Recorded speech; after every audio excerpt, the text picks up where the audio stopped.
Hey, everybody, welcome to another episode of Design Recharge. I'm your host, Diane Gibbs, and this is a podcast for really focused on people who are doing a side hustle or they're freelancers and they're kind of in that entrepreneurial journey. So today I have Alex Lazaris, and he definitely has a side hustle as well as many other things that he's involved in, but he's also really leads a team. And so this one was talking about mentoring creatives and why it was so important for him.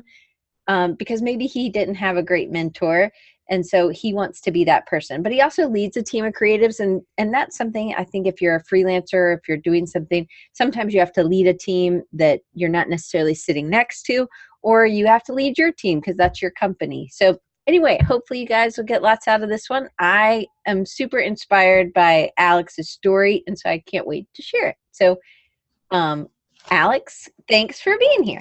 It's an honor. I'm really excited to be here. Thank you for having me. Anytime. All right. So I've already hit record. I have to have a reminder because I'm not the brightest bulb sometimes. So I want you to tell us a little bit about your background and where your love for design began, because your story is a little different. It's not like you went to art school and you really didn't study a ton of design classes. You kind of got a degree in it, more in the marketing kind of field, right? Correct. Yeah, absolutely. So I will start this off with a preface. I'm wearing a onesie that has a sweet hood. We're doing like a... Oh, yeah, that's super cute. Yeah, so it's a Child Cancer Awareness Day at Amazon, and Twitch is owned by Amazon. So we've been asked to wear pajamas to work. So this is my pajama. It feels very on brand. It's like purple and turquoise, and it's great. My background comes from... I don't know where to start. So you grew up in Texas, in between Dallas and Houston, right?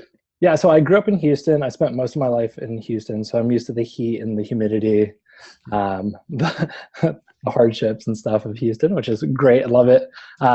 Grew up playing soccer, loved that. Really loved getting involved with like breakdancing and street art and street culture, kind of from like a young age. And that's really where I started finding my love for design was getting involved with like more of the artists and more of like this like breakdance crews and graffiti crews back in high school. I started like really falling in love with like Obey, Shepard Fairey, as well as Banksy and all these like other really popular street artists. So that's kind of where I started like trying to learn how to do Photoshop and all this stuff to start making my own stencils and try to do design work that way. Like what age? My first web design client was when I was 16. And then ever since then, I kind of started taking on more and more web clients, getting referred to other clients. I started making kind of apparel and stuff with stencils for friends in high school. So maybe like 15-ish. So really, really young. Didn't know what I was doing. I still don't know what I'm doing, so I guess that hasn't changed. But I think that's part of it, like just trying and then you go forward, and that's really a huge signature thing for you, is like embracing kind of that failure. Absolutely. Yeah. I want to say it gets easier over time. It does a little bit. But it's still really hard throwing yourself out in certain things. Like dancing for me is one of those things that I still am so uncomfortable. Like me on a dance floor is... That and karaoke are like two things that I struggle with. Well, I guess you don't have to do karaoke, but I guess if you have a partner to dance with, I always think it's a little bit easier. It definitely is, because I can hide behind that person. Well, if you were dancing with me, you couldn't hide behind me because I'm pretty short there, Alex. But I can drop it low. Okay. Yeah, you definitely do that on the longboards when you're racing, for sure, right? You get down to my height. It's true. So, all right. So, you go to school. You actually play soccer at the college level, and you're a goalie, because we're going to get into that in a minute. And you get a degree. And what was your degree called? What did you graduate with? My official title for my degree was Emerging Media and Communications. And then I had a minor in political science and a minor in marketing. Right. Originally, I was going to go to school for marketing because I felt like that's where I wanted to be. I kind of fell in love with like the big ad agency world, loved it. I fell in love with Wieden and Kennedy. For people that aren't familiar with them, they do all the Old Spice advertisements and all the Nike work, and they've just kind of been world renowned for their work. So I wanted to eventually end up being a creative director at one of those ad agencies. And then I left school. I was already working in a smaller agency called One Fast Buffalo. Yeah, I've had Ben on my show before. He's an incredibly talented designer. So he is, and he's got a great story too. So, but anyway, so you worked for him while you were in school, right? Correct. And then I left school and went to I was already at a medium-sized agency kind of throughout college. So I had like random design jobs and other gigs and stuff. And then I got into an agency, and then I was working in an agency, and I did not like how they kind of treated people. I think just agencies in general have like a really bad culture sometimes, where they just burn you out, they turn to burn, especially when you're young. Like you just get cranked on and you just kind of get through the blender and then you're done. And the only way to get promoted seems like you have to go to another agency. And it was just like kind of, I don't know. I just looked at all my colleagues and that were kind of my age, and it was just like, we're not getting paid what we should be, especially for the hours that we're getting done. So left them, went to One Fast Buffalo. Had a great time learning from Ben. Ben's incredibly talented. So yeah, it was great. And then I left that and started doing my own thing, and just kind of exploded and kept getting referrals, and was kind of on this never-ending train of work. And I kind of looked around and I was like, all right, I'm way too young right now. I don't know what I'm doing. I figured, you figure it out, like, which is kind of my thing, is like, I like to just keep keep failing as much as possible till I figure it out. And so I did that. But then I was feeling like I wasn't learning the craft as much. I was learning business really well. But I wasn't getting to understand like exactly how to get better as a designer. So I left that and joined as a lead visual designer at Maven Link. And then that's when you went from Texas to California.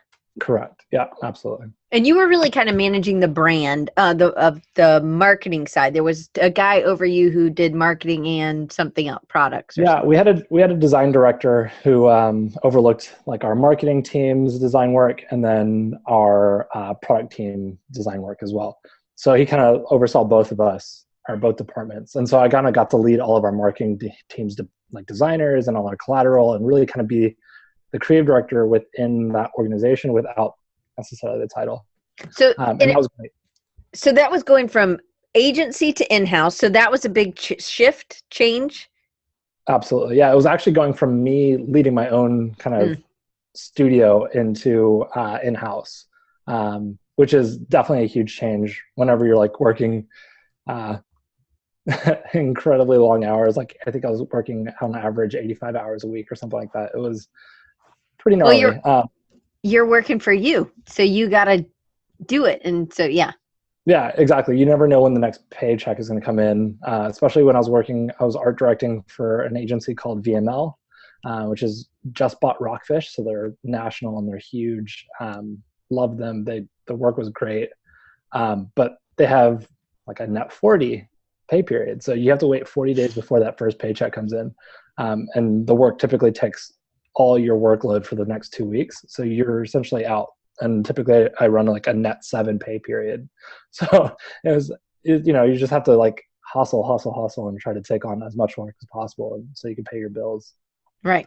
All right. So then you go to Mavenly and you're in, you've moved to California, and this is the first time where you're not just leading your team personally, but now you have a team that's more set. You have some of the ease is off of you because it's not like you are getting a paycheck. It's not like you're having to try to wear all the hats in a business, right? Correct. There's less stress in the fact that like I don't have to worry about where my next meal is coming from, which is lovely. It's a great spot to be in. The design director, Aaron, is fantastic, really incredibly talented. One of those people you'll never find on the internet because he doesn't believe on social media or online portfolios, but super wicked talented. I learned a lot from him from a strategic perspective, also how to communicate with internal like stakeholders a little bit better. And his just raw talent his craft was incredible. He does like Williams Sonoma and Whole Foods on the side. It's pretty incredible. So I learned a lot from him. So Joe has a question. He says, a lot of people feel that in-house designers can get lost in the mix with regards to keeping a fresh skill set and being able to try new things. Was this something that you felt when being in-house or versus at an agency? Absolutely. I that was always, I think, one of my concerns. Even at Maven Link, I thought the craft that we were doing for doing business-to-business software design could essentially just be really, really ugly. But I thought what we did was we put a fresh perspective on it and made it really elegant.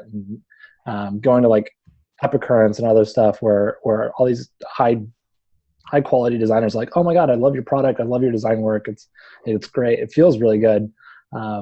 And so that made me really happy. But yeah, you get stuck knowing where kind of your brand visuals are, right? Like you have your toolbox and you can use your hammer or your screwdriver and you'll still get the job done. Sometimes you need to throw on some duct tape. Like you kind of are stuck to your limited palette. Luckily at Maven Link, Aaron and I kind of set out to kind of evolve the brand over time. So we made sure that everything was flexible, but we were still building design systems. But I agree, like you're not going to learn some like brutalist design whenever everything is like really elegant at your company.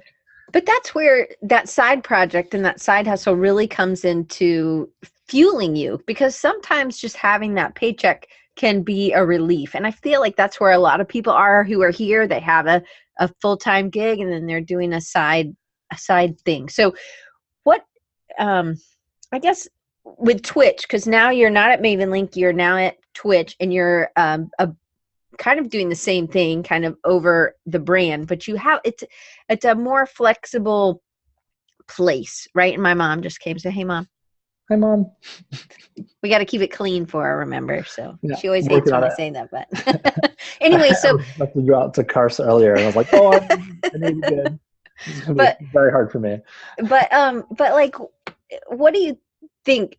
Is that where you get to feel that or fuel that inner fire? Because you have these, I feel like Twitch would be much more flexible maybe with their brand, but it's still at some point you still have these boxes. Even if the box is bigger, you still have boxes to fit in, and that, you know, outside of the design, that might be, that's where some of this other stuff comes in, right? Some of the side projects. And I think, yeah, luckily, being a brand designer, I get to sometimes cut down the box and rebuild my own. But even like, I mean, internal stakeholders don't like change sometimes. So it's a lot about trying to sell them. And on a brand team, we're trying to constantly push and like revitalize the brand and kind of make sure that it's hitting all the trajectories and all the right audiences, and our community is happy with it and all this stuff. But we still have to evolve it over time. And so that's where we can kind of play with stuff. But I think the more I get to work on the side, the more happy I am and the more I can pull into my current job here. Right. So yeah, I agree. Like you're learning, you have to do that side hustle. You have to learn on the side and do the side work just so you can, I think, be content as a creator. Absolutely. All right. So now we're on question 2. We're getting a little off track, but it's totally fine. We'll just have you on again if we need to. But all right. So you played soccer. So I have this idea or this philosophy or this thinking, I guess it's a, whatever you call that in science, a theory maybe. So you played soccer growing up and even in college. And how do you think playing soccer has helped you be part of or better at being part of a team at work? Yeah, so soccer for me, I started playing from a very young age. I think maybe 5 or 6 or somewhere on there, maybe earlier. You have to ask my mom. But from like kind of a young age, I was playing, but I never really took it seriously until probably 8th grade. I was shoved in the goal because I was taller than everybody else, and I never even owned goalie gloves until then. I was like, oh man, this is really cool. I want to try this. And I bought a set of goalie gloves. And then from then on, it was kind of like this upward trajectory of me trying to learn how to play this position, try to understand like what it means to get knocked down or get scored on, and try to like get my head clear again. Being a goaltender or a goalkeeper helped me understand how to step back a bit, because you're in the goal. So you're further away from your team. You're not in the action as much. So you get to like kind of work on your leadership skills. And so being a goalkeeper helped me look back and see a bigger picture, see the whole, like all the moving parts, which are my players, see what they're doing, yell out coordinations, tell them where to go, like try to be the on-field coach for essentially. That it also taught me how to like, I got scored on a lot. Like I had to jump, I had to fall, I had to like slide, I had to get hit, I had to got kicked in the head so many times. Probably if I start slurring my words, you'll know why. But yeah, it's all about like just repetitive failure and trying to like figure out this leadership and working with people. So well, it's also, you were in a box. It's so funny because there's so like, you're a brand, you're managing the brand. Like that's a whole like soccer goalie thing still, sort of. Anyway. Yeah, totally. So Joe's saying his daughter wants to play goalie on her soccer team, so he'll have to pass that advice on. Yeah, all right, get her a goalie coach, because goalie trainer will definitely save the world. People don't think goalkeepers do anything. Let me tell you what. They do so much. People are like, oh, you're fat, you're a goalie. And it's like, no. So to get into university soccer programs for like D1 and D2, which is what I was trying to get into, and I managed to get recruited for a bunch, you have to run a 2 miles in 12 minutes. So you have to keep up with everybody else. You have to do the same physical fitness tests as everybody else. And then you also have to do goalkeeper training on top of your team training. So when I was playing for 3 teams, I would have 3 games a week. I would have 5 soccer practices a week. 2 of those would be like, one would be a goalkeeper trainer for my club, and then I'd have my own private trainer. And so like I was fully devoted to this career that I was trying to get into, I guess. So. And now you're fully devoted to design. Think about, I mean, it's amazing. I love the connections. So one of the things you had said was being a goalie, when we were talking before, that it helped you not focus on the past. And I love that. Can you kind of tell everybody what you told me the other day? Yeah, absolutely. So I went to a goalkeeper training camp where one of the goalkeeper trainers was the Manchester United goalie trainer, which for people that don't know is one of the top English Premier League teams in the world. So I learned a lot. And he said goalkeepers have to be, something is wrong with them, because they are used to just getting kicked. They're used to getting put down.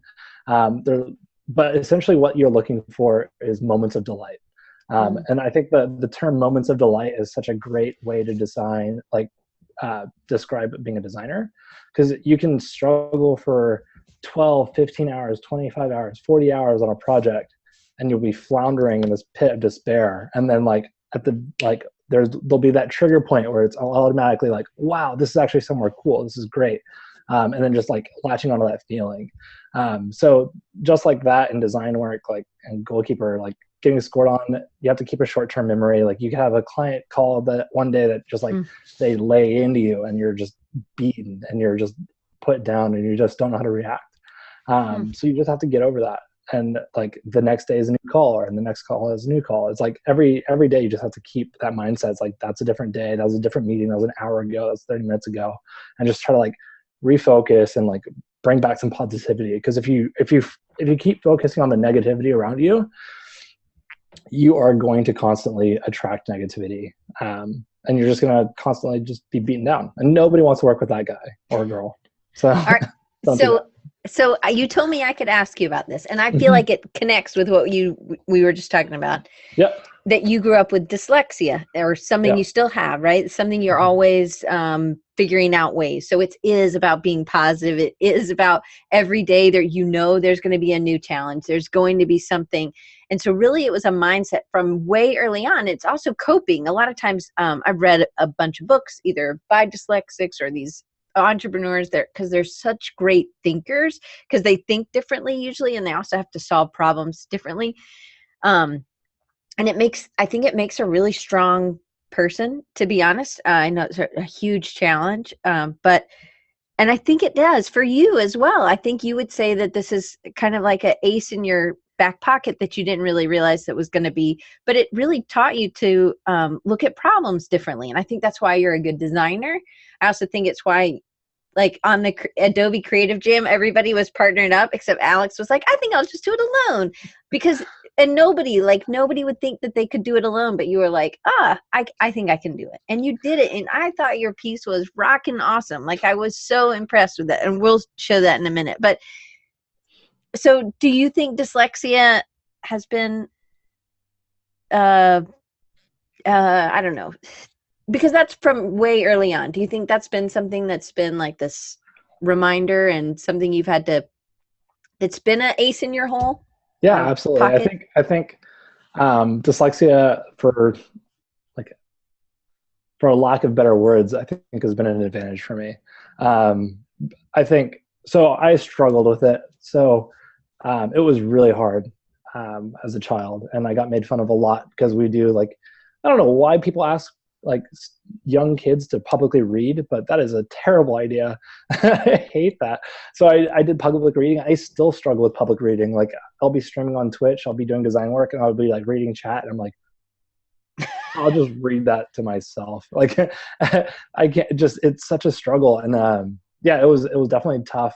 It's my parents' anniversary today, so thank you, Mom and Dad, for coaching me and helping me get through that. But yeah, we'd stay up until 2 or 3 o'clock in the morning sometimes working on my math homework, and it's like simple math, it's multiplications or whatever, and it was tough. Yeah. Reading was difficult. You get made fun of a ton, but what it did was it taught me how to work really hard. It taught me like memory, like what you were saying, some things like memory. That was something I had read in a book where because they're doing these memory things all the time, that maybe that helped, and it's been an asset to you as a designer because you can remember your clients this weird tick that they really like or something. Yeah, absolutely. I think it helped me be able to I don't know, adapt really quickly. I think for me, like I said multiple times, and I'll probably get really exhaustive of me just saying it, but the best way for me to learn is by failing repetitively, because I can kind of step back from that failure and be like, okay, what did I do wrong here? How can I adapt this so I can be successful the next time that this happens? So yeah, I think that really helped me. I was like, okay, what's wrong with this situation? I don't know. I wish I was more self-aware as a child. Maybe as 5, 6 years old. I know, but you were a kid. Yeah, it'll never be that. But yeah, so I think now looking back on it, I think it really helped me understand just navigating the world became a little bit easier once I figured out how to overcome a lot of the dyslexia issues. Did you know that they say, so there's 2 things about dyslexia that has to do with kind of design. One is that Comic Sans is the easiest typeface for dyslexics to read. Did you know that? I did not. I know that's sort of a sad thing, but I guess, anyway, I guess because it's about the spaces or whatever. But the other thing is that if you make the letters in 3D, that kids get it. So it's a perceptual thing. So do you think more in 3D than you do flat? I think humans in general typically think in spatial stuff. So I don't really think in a design space oh, I'm gonna do this design. How does that work out in 3D? But I know if I'm categorizing stuff or doing my research and strategy work for a client, I can make my postcards and everything. But until I put them up on a whiteboard or a wall, it's harder for me to spatially I can't spatially categorize things if I don't use it in a 3D or physical space. So I can divide up the categories on walls, and mentally I've now compartmentalized stuff, and I can move things around and start making my own beautiful mind. Yeah, absolutely. Okay. So, all right. So even as a goalie, being able, if you had said the other day, if a goal goes past, instead of focusing on that past failure, that you really focus just on, okay, well, how can I really watch the players, see where they're coming, block better, and really focus on what you could change? And I thought that was because I think, so I gave back, my students got something today, and it was, sometimes I do this a little later in the semester, but when I feel like they're struggling, I want them to be able to encourage each other and say 3 positive things and 1 thing that they could work on. And it was funny. So they turned all these into me on Friday, and one girl wasn't there. So I got hers because she plays soccer. She was out playing soccer for the university. And so then they come in and I have them all ready for them. I said, I didn't read them, but here they are. And they all were like, oh man, I totally do need to work on that. They were reading the one negative, right? Or one thing and not focusing on the three positive. Now I agree. I actually think we need to be able to work on, we need to always be humble and being able to work on things. But I thought it was so funny that they focused, all of them, like individually alone, were focused on what was negative. And I was like, guys, but there were three positives on there. So So think about, I mean, I agree you need the negative. It can't just be all sunshine and starfish, but you know what I mean? Like, I felt like with what you're saying, by not thinking, because I think we get it in our head too much. Oh my gosh, I just missed that goal. I let the whole team down, or something, that this is just one part of the whole game. This isn't, the game's not over. Correct. I think the key for that is the context in which you like make things negative, right? If I get scored on and I look at myself as, wow, you're so dumb. I can't believe you didn't get that. Or you just stood there. What are you doing? Like, that's not helpful to anybody. It's not helpful to you. It's not helpful to your team. Like, self-loathing in a way that's unproductive is detrimental to the success of you and your team and your coworkers. So if you can step back and say, okay, why did I get scored on? Like, yes, getting scored on sucks. But if I can stay, okay, I wasn't set up for the shot. Like, I wasn't on my toes. I was flat-footed, and I didn't have my eyes on the ball, or I blinked whenever I caught the ball, which is why you drop balls typically as a goalie, is you blink because it's a natural reaction to shy away. Anyways, random things. So if I can't synthesize what happened so I can be successful next time, then all I'm doing is floundering and like clawing at negativity, and I'm just going to get stuck in that kind of whirlpool. It's a downward spiral for sure. All right. So going on that negative, I guess, you had some people tell you early on, hey, you need to just leave the field. This is not the field for you. What do you think you're doing? Right? Yeah. Yeah, definitely. People that I looked up to in the agencies one of them told me like, hey, you should just quit. Like, you won't be good at this, like straight up. And I was like, okay, this was all right. Good. Thank you. That's really helpful. Yeah, that's terrible. Which is fine. I think like, I don't know. Okay, so I'm really competitive. So now I look back and I'm like, haha, I'm doing better than you. But I don't like that. But like, that's kind of like the ego side of me, which I typically try to drop the ego. But I don't like when people tell me I can't do things. But yeah, it hurts. Like, it definitely hurt early on in my career. I was like, I just started. Like, give me a break. I'm not there yet. And you're a senior designer and you've got time and you've got experience, and I have nothing. So I tried to be the opposite force and just like encourage people and try to like show them the ropes. So how long until you started showing other people the ropes? Because at some point you just have to be your own cheerleader and be like, okay, well, I'm going to show them. And I think sometimes you need that drive. Like, I feel like we get to a point where, am I at this point I need to quit? And I've done this for so long that it is time to quit because it's not working, or do I keep pushing forward? Do you know what I mean? There's that line.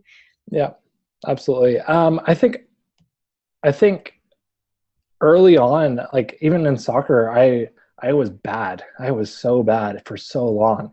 And when I didn't get the support that I wanted from coaches or whatever, I looked to other people that could encourage me and support me and like teach me the ropes. So I always try to give that back, even from a young age. And I didn't realize that until like, I guess now talking to you, that like, yeah, I would mentor freshman goalies or whatever. Like, we would have like a lot of Spanish speaking soccer players on our team, and I'd help them during lunch with like classwork and stuff. Just like, so we're all in the same team. Like, let's get going together. So I don't know. I feel like I probably get this a lot from my mom, just trying to like be very compassionate and help everybody out as much as possible. But yeah, I don't know exactly when it happened, but I've always been trying to give back as much as possible, I guess. Are you have any siblings? I have a younger brother. Yeah. So you're number one. I am. So you were a taker care of people, probably. How much younger is he? He's 22 months. So we're pretty close in age. Yeah, pretty close. All right. So I guess so. Was it just the competitive drive that didn't get you down? Like you were like, okay, I'm going to show you because Yeah, you knew it was in you. You knew you could do it. Do you think that dyslexia sort of came in like, hey, people told me I couldn't do this, and look where I got. I graduated from high school. People. yeah, I think the dyslexia probably helped me just be like, okay, don't listen to people that are going to like get you down, because unless they're providing any structured critique or real formal like feedback, like listening to just, hey, you're bad, like, okay. As a designer or as a creative, you have to just step in there and just say, hey, like, give me good feedback and follow-up questions. But like, if you're just going to bash me, I don't want you in my life. Yeah, I kind of went on a tangent. Can you repeat the question? Sorry. No. So I was saying, was the drive, was that thing, the thing, and the just not really living your whole life, because I feel like a lot of times people don't have that lifetime of people telling them, not that people told you forever, but it's, you kind of, with dyslexia, I think you get that. Like, Yeah. I was always like, my sister's super smart and I am not. And it was always like, I couldn't live up to her, and Totally. like teachers would be like, you're her sister? Are you sure? Are you sure you're not the other Gibbs sister? Because there was two family of Gibbs. And I was like, no, Vicky's my sister. And they were like, well, why are you struggling so much with this? And I'm like, well, just me. Yeah, totally. But I think it must have been, I think that's where that advantage comes in, because you've again failed and it's been okay. You've still made it through, which I think is so inspiring. Yeah, I think dyslexia helped me overcome a lot as a child. But then, I have this weird ability to think that I can do anything, even though it's not true. Like I think right now I could be a MotoGP racer if I started earlier in my life. Like I played hockey for a little bit while I was living in Dallas. And I was like, damn, I wish I started earlier so I can have been in the NHL. Like I think no matter what, I could do anything as long as I had time. So I do still think that. I do. I think you're never too old to do certain things. Absolutely. Like, did you ever see that movie, The Last Indian? Have you seen that? I have not. No. It's about a motorcycle, and he goes and races in the salt flats. Oh, I have seen that. Yep. Yeah. I don't know if that's the real name of the movie, but anyway, he's super old, and he's like not even from America, and he comes and he races, and he puts Anthony Hopkins. Yeah, he puts his like tablet for his heart medicine in his tank. It's terrific. Yeah, it's great. I can't remember what the name of that is. Sorry, to get off track. Okay, so you really, even from an early age, you didn't want other people to feel that way. If it was the Spanish-speaking kids in high school that were playing soccer with you, you didn't want them to feel like they weren't able to compete in the classroom. I feel like you do that now with other designers, because you don't want, even if maybe they have a long way to get the potential, but you still see that there's potential or that there's drive, right? I think as long as you have passion and drive, I will give you as much time as you need.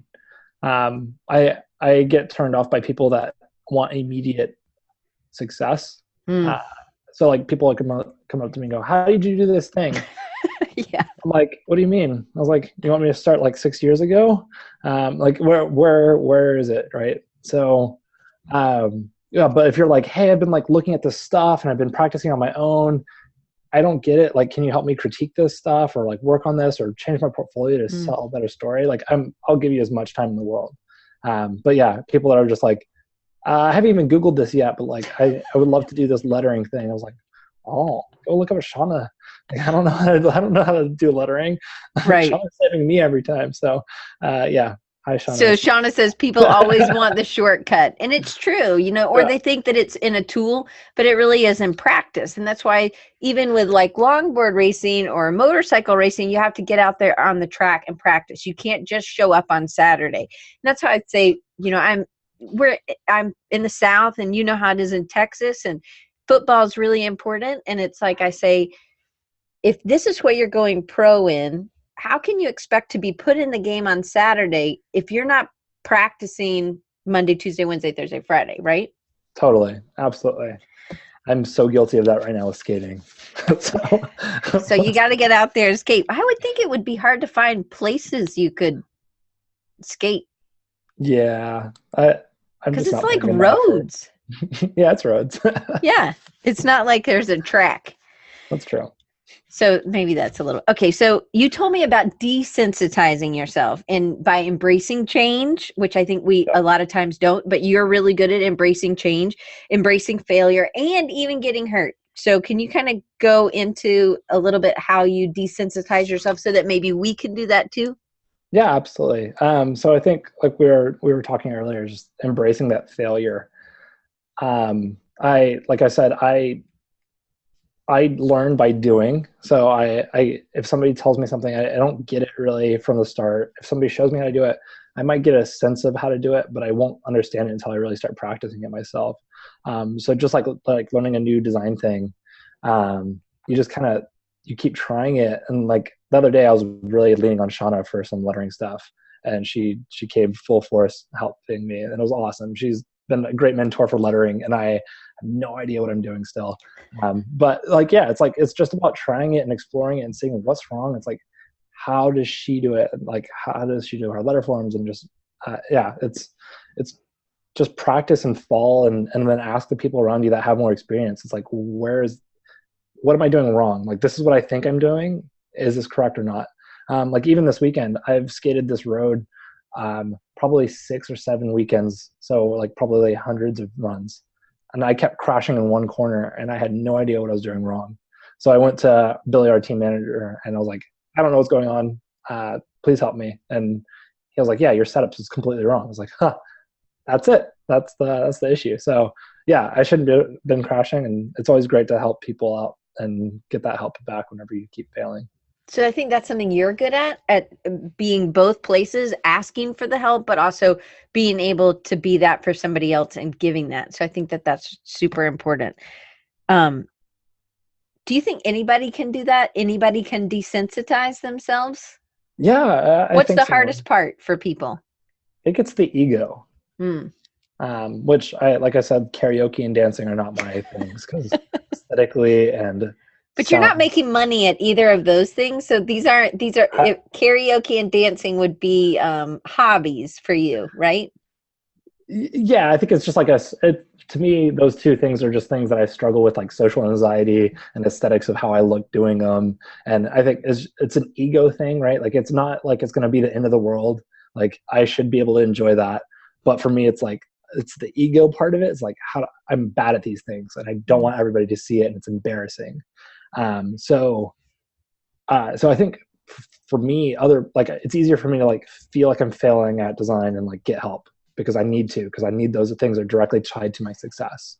When things are like more for fun and they're tied to like an ego or whatever, like it becomes harder for me to be like, yeah, let me fail at this. So So do you ever slide back into fearing in something like design, or is it always kind of like you keep your focus really good? It's just dancing and karaoke. those are just the two things on the top of my mind because this last weekend Billy took us to a karaoke bar. So And made you dance? no, I skipped out on both of those things, but I got lucky.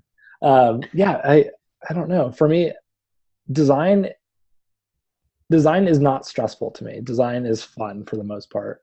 The work that I do, the late hours or whatever it will be, like if I don't enjoy it, then I can always walk away from it tomorrow. Right. I get it. That's a career, and it's a career that I spend a lot of time working on. But if you don't like what you're doing, then you should just not. So I enjoy it. I enjoy the problem solving, and I know that I'm not the right designer for a lot of people. I know that I don't have the skills to complete a lot of work, but what I do know that I can do is problem solve my way through it. So if I need to work with lettering artists or like 3D modelers or animation designers or motion graphic designers, whatever it is, like I can build up the strategy and the research and the mood boards and like the art direction for it and hire them to do it. So like no matter what, I know I can get through this project. It just might need to tap different resources to get it done. So yeah, I'm definitely not the most craft or like master or whatever. I haven't mastered the craft as much as other people. I haven't mastered all the strategy work as other people. I haven't done all of it, but I think what I do is I mesh a lot of those experiences together. But your strategy is incredible. So we haven't shown any images. So I'm going to just do my screen share real quick Perfect. and I haven't signed in. I'm totally following you. So guys don't be like, oh my gosh, she doesn't even follow him. I've already Yeah. appreciated this project. Like, I just don't remember what my login is on this. So this is his Behance or Behance or however you say it.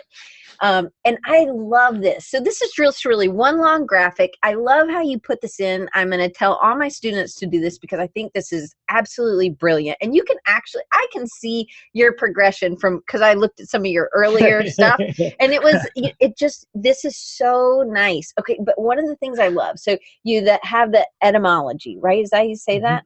Yep. Okay. So then you have the summary of the strategy. And then you have the mood board, because I tell them to do mood boards too. And I do mood boards for me. And so I love this. And it just kind of takes it in and through the whole process. And this is what he's putting in his Behance. So, oh, boogers. Oh, could you see that? Can you see this thing? You can see it. Okay. Oh, crap. Cancel. Anyway, sorry, I'm getting all this stuff. So then you're really breaking it up for us. I love this. I think this is just brilliant.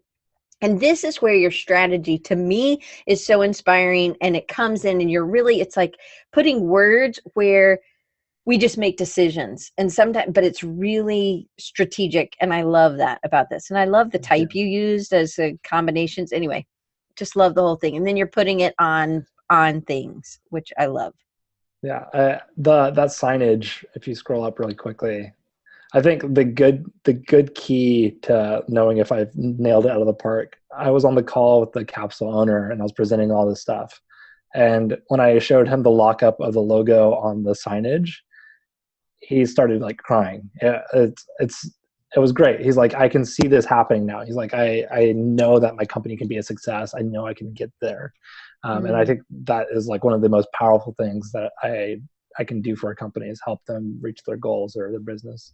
Yeah, absolutely. Anyway, I just really like when you started talking about strategy, I actually think you do amazing. So I'm going to go ahead and click on this. This is I had seen your work before, but explain what the Creative Jam was. And then, and I know you do it here as well. So if anybody forgets, and really you can get to his, Behance. It's just behance.net/Alex, Alex Lazaris, Alex Lazaris. So, all right, tell us about the Creative Jam one. Yeah, so the Creative Jam was a 3-hour competition where they don't tell you what the prompt is until you go sit down. They didn't have Wi-Fi.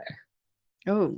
So I had to like tether to my phone to pull stuff. I was like, oh my God, why don't we have Wi-Fi at this event? No, Creative South, Wi-Fi next year. Right. Yeah, so they essentially gave us a theme and it was very vague. And it was something about your memories. What does it say up? Can you scroll up? It said it's down. Time-based. It was sorry. It's in the box. Oh, sorry. We have all our time machines. So some take us back, they're called memories. Some take us forward, they're called dreams. And that was the prompt. So literally you can do anything you want for 3 hours and then you show it to 300 people, and that is nerve-wracking. So for me, I was like really excited. I haven't done beer branding or packaging in a long time. I was like, this would be a perfect example. For me, I think about a good beer and I think about my friends, my memories that I've had with them. Beer can be reminiscent of a land or a time. So I thought about how do I incorporate this into a beer can. So it like kind of was inspired by Gulliver's Travels, kind of has like little people and this like headless dude who's like Gulliver, I guess. And so, yeah, it was just type and illustrations and color and nerve-wracking. But it's also collage. Terribly. Right, but you use collage. It was about scale. It's about perspective. It's about changing those things.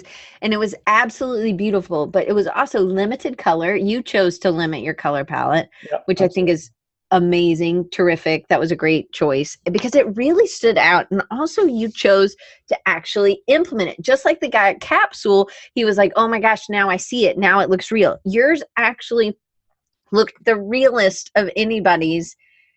And I was like, oh my gosh, he should have won. Like you won in my book, like completely. But it is I love how you're thinking about the whole thing, the backstory on your art direction, where you went from the prompt. Anyway, I just thought it was terrific. See, somebody said something, so I want to make sure I go. So Carly said, that's beautiful. I told you, right? Thank you, Carly. Yeah, so they had for that competition, everybody paired off into twos, and then they had an odd number, so I volunteered to be by myself. That was so nice. I think it's easier that way, though. Maybe. And like some people came already as pairs, so that's great for them. But like meeting somebody and then being like, hey, what are you good at? What am I good at? Okay, who wants to art direct this? I think I technically had the easier play. Maybe so. But it was great, and I thought it was a simple, but it was actually really a deep kind of solution, I think. So I loved that. Yeah, I think I would have won if I did not freak out in front of everybody. When did you freak out? Oh, I was just like, I walked up to the stage and I was like, made a can. And it was like, it was so nerve-wracking. I don't even remember you doing that. I don't remember you saying that at all I remember is the work. So I don't remember like that you're talking about. I was there. I watched the whole thing. Like I was just blown away by your work. So nobody remembered. You said freak out. I'm thinking like in the creative jam, you were like, oh my God, gotta pee or something, like you being on stage. I don't remember. If anybody that was there, Jason, Brian, Shauna, anybody remember him freaking out? And nobody says anything. So they don't remember it either. Well, thank you. So Amy says, same here. She was blown away by the work. You should have won. I don't even remember who won, but I remember your work. That's pretty amazing. Thank you. I really appreciate that. So, all right. So I had a couple more questions and we don't have a lot of time because somebody probably needs that room. All right. So you accepted that failing is just part of the design package, which I love that. I'm going to try to embrace it. I really had my inner Alex on Monday because I was totally freaking out about a logo. Anyway, so thank you for just being you and inspiring me. It seems like this step really causes people to stumble, and the people is me, I guess. Talking for myself. Did you have big goals like by 25 I want to be blank, or what are some of your other career goals or life goals? Have you always been goal oriented? I think I used to be extremely goal-oriented, and then I realized that's dumb. I think for some reason, when I turned 24, I was like, well, I should have been a lawyer or something. I don't know what I was thinking. I just remember like being a child, I was like, by 24, I'm going to have 2 kids, a wife, be a lawyer and have a house or something. Like, had no idea of what the scale of time actually is. Right. What adulting means. So I don't know. I think the older I get, the more wise I get. No, I don't. I think I still have goals. I still have like aspirations. I still want to be successful. I still want to learn my craft better. I still want to help inspire people more. But I think I've stopped trying to prescribe my life for myself. I had a couple like events kind of shake up my life, and so what I thought they would be like didn't turn out to be what they are. So I like not planning it so much. So for me, like skateboarding and motorcycle racing are 2 things where you kind of just relinquish control. Like you can do as much planning and practice as much as possible as you want. But in motorcycle racing, if you're too rigid and you're afraid of the corner, you're going to like tighten up and you won't take the corner. So you have to be loose and fluid, and you have to like let the road kind of guide you and like be comfortable and change. So just like in life, you have to just accept that you've practiced and you're strong enough to get through everything, and just kind of like let things flow and kind of be less prescriptive. I think that's a really good way of being, especially as a leader, because things never go as planned. You have too many people coming in. So being a leader that's not going to freak out, instead of being somebody who's, oh my goodness, don't go tell so-and-so because Diane's going to freak out because you didn't do this or whatever. That's how I feel like I am sometimes. Totally. So getting into your head, in the flow state, getting into a flow state. So we talked about this a little bit, and that's kind of where, for you, the skateboarding and these are kind of, I would say these are extreme sports, right? Yeah. but there's something about them that helps you de-stress. Do you feel like Twitch is a super stressful, or do you feel like just design, it's not stressful to you because you enjoy it? Or don't get me wrong, like design can be stressful. Like you have timelines and you have to deliver, and sometimes when you're in that 10th hour of your project, you're like, I don't know how I'm going to get this done by tomorrow, and you're like, all right, well, I guess I have to stay here late. Things like that. You're just like, how is this happening? Like, how do I know I can do this. What's the key thing that's going to like pop in and make it work? That happens a lot. I don't think Twitch is the most stressful job I've had. I don't think that by a long shot. Like I'm used to agencies, so in-house compared to agency is going to be a lot less stressful, right? Completely, exactly. And like running my own shop full time was definitely way more stressful. Yeah. Like, I'm not doing anything with friends because I have to work constantly. You can't turn down anything. Right. So, yeah, I don't know. So for me, yeah, go ahead. No, go ahead. For me, you what?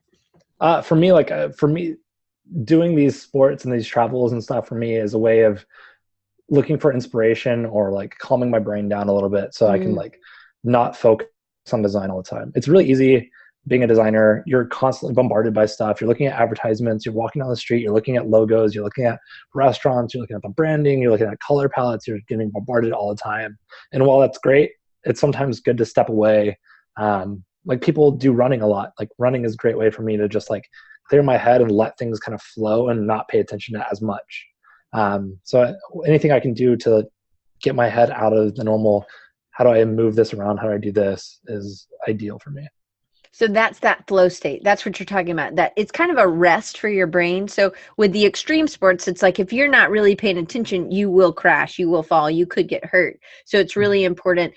For you, it's just another way of getting to that flow state quicker, I guess, because you do have to focus so much on what you're physically doing right then.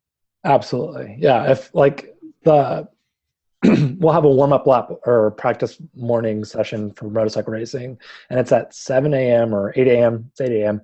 and you're the first ones on the track and it's still cold and it's just like you see the sunrise kind of coming up over the mountains or whatever, and you're just like, wow, this is really pretty. And then you can take it chill, and then once the race hits, it's like, boom, I'm in the zone. I know what I'm doing. Here's what the goals I'm setting for each corner.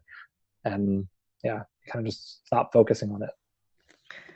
All right, so we've done pretty good getting through. We have 6 minutes. So what's the hardest thing about leading creatives, and what do you like the most? I think the hardest part sometimes is remembering that other designers aren't you. So I think it's easy to be like, this is how I do it, and then prescribe a method. I think the hardest part is sometimes not grabbing that mouse from somebody, not saying, okay, I'll just do it myself. I've had design directors do that, and that's a really frustrating experience. Because I think a good design director or a good design leader is one that can let you stumble enough to let you explore plenty of options, but then also hold you up whenever like you're feeling like you're floundering and tell you, okay, hey, why don't you take a break from this? Why don't you try something else for a little bit? Have you thought about this? So it's one that's supportive, but not feeling like they're micromanaging you. Nobody wants that. One of the best things I've ever heard from anybody was from Aaron, who's the old design director I was working with. He said, he broke down design into like the realm of acceptability. And I think junior designers nitpick. Senior designers and design leaders should know that there's a realm of acceptability. And knowing how to get projects into that acceptability level is what we should all be trying to do. Is it worth, okay, if a project is 95% of the way, is it worth another 15, 20 hours to get it 98% of the way? Right. Or is it good enough to ship it out and you can have a good weekend now? I think the more I see junior designers working, the more I see them like just bashing things rather than like helping guide. So I think that's the biggest takeaway is I sometimes have to step back and be like, why is that bad? Or why do I not like this? How do I do this? Or how would I do this? And try to prescribe feedback in a way that guides them, but doesn't tell them what to do. But that's also probably because of the way you analyze things of how you want it. How would Shauna do this? Or how would, so I think that's just a really good analytical part of you. And that I think is definitely one of your strengths. So what do you like most about leading creatives? Because it takes a certain person to be able to do this well. Yeah, I think for me, I've realized over time, like, while I enjoy really making work myself and I really enjoy like the output, like the capsule work is super fulfilling to me. I really love doing that stuff. But at the end of the day, I don't really care who's making the work as long as everybody's happy making it. And so I get a lot of joy when people are like, this is awesome. And it's like, look at this thing I made. It's like, I don't know. I feel like it's probably like a mom or a dad putting the child's work on the fridge. It's like, this is so cool. It's like, yeah, I'm so excited for you. You're growing, like you're really getting it. And I don't know, like some of the people that I've like mentored over the years have like been like, hey, your advice on my portfolio has really helped. It's stuck with me. I just got this new job and I used all the tips that you had, and it like feels really good. It's like, I don't know. Yeah. So, well, how long do you normally mentor? Is this just you do like a portfolio review and it's just kind of a one-stop sit down, or is this something that you kind of seek out someone to mentor, or they seek out you, or how does it work and how long does it last? Yeah, it really all depends on the person. I typically do like one coffee session a week for like anybody who wants them, so they can email me and say what's up, they want to talk. Because at the end of the day, it's just a coffee. It's like an hour of my time, and it might help them, it might not.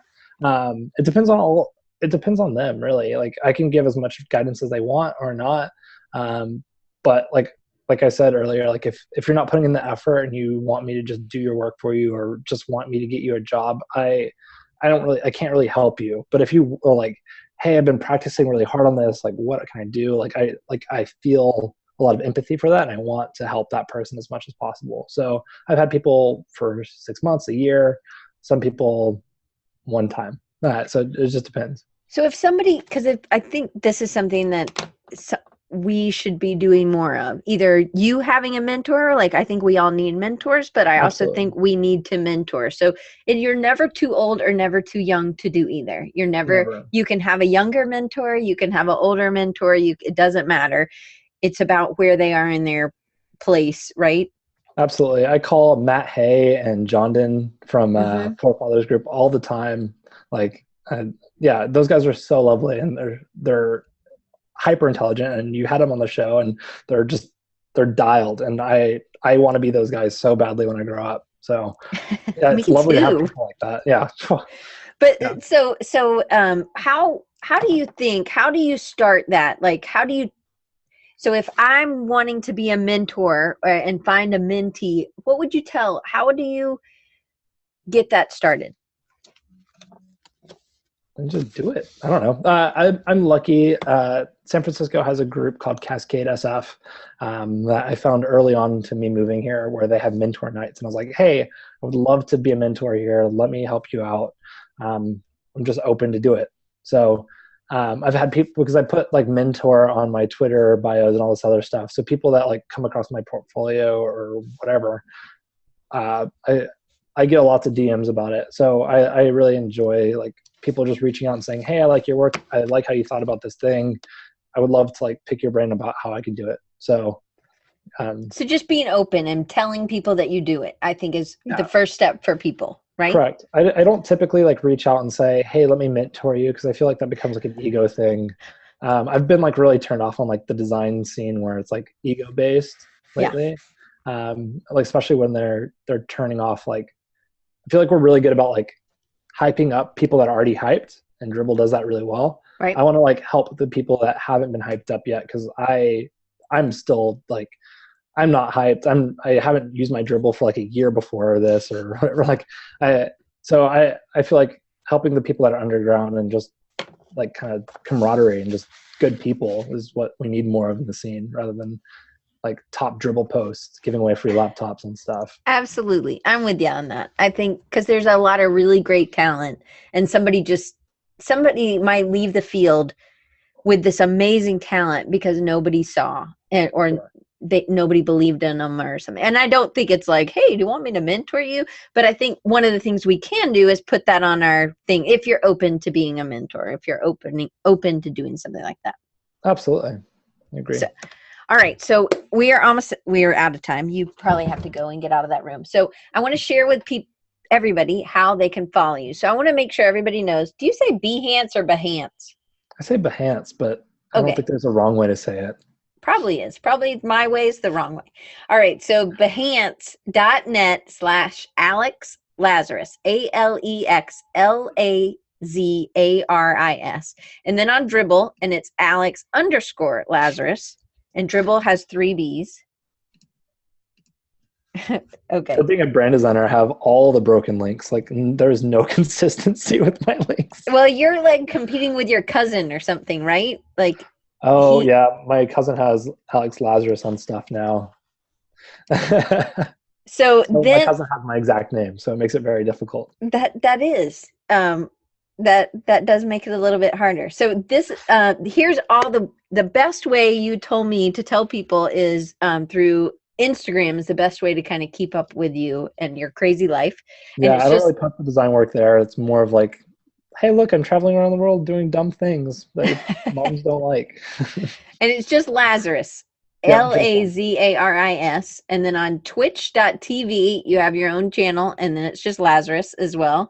And then on Twitter, it's Alex_Lazaris. Yep.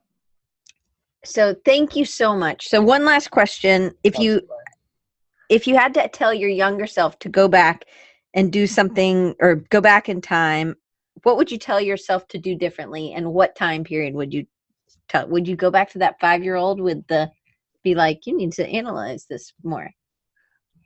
Honestly, I'm going to double down and say I would never go back in time. I like all the failures, all the successes, everything that's happened in my life has like helped me get to where I am now. So I wouldn't want to change that. I think I needed those experiences. I need everything that the accumulation of experiences to shape me where I am now, and it's going to continue to shape me for the rest of my life. So I'm excited about that. Absolutely. I love the answer. Well, thank you so much for being on. We'll have to get what's coming up next time, I guess. Perfect. But thank you so much for giving me your day in your cute little Snuggie. I don't know. It's not a Snuggie. It's a onesie. It's a onesie. Yeah. Because you're fighting child cancer, right? Absolutely. Child cancer is terrible. Absolutely it is. Yeah, so awesome. Next week we have Eric Reagan on the show. So make sure you tune in for that. And we're going to be talking about scaling up your business and what all that does and how scary that can be. And then having your first employees, things like that. And a couple other things we'll be talking about as well. And then if you want to reach out to me, you can always email me at diane@rechargingyou.com. And that's YOU, not a U. Probably should buy that URL as well. But anyway, that's what it is. And then you can always follow me on @DesignRecharge on Instagram or Twitter and send me a message. So thank you guys. And Alex, thanks so much for being here today. Awesome. Thank you so much, Diane. I appreciate it. It was awesome.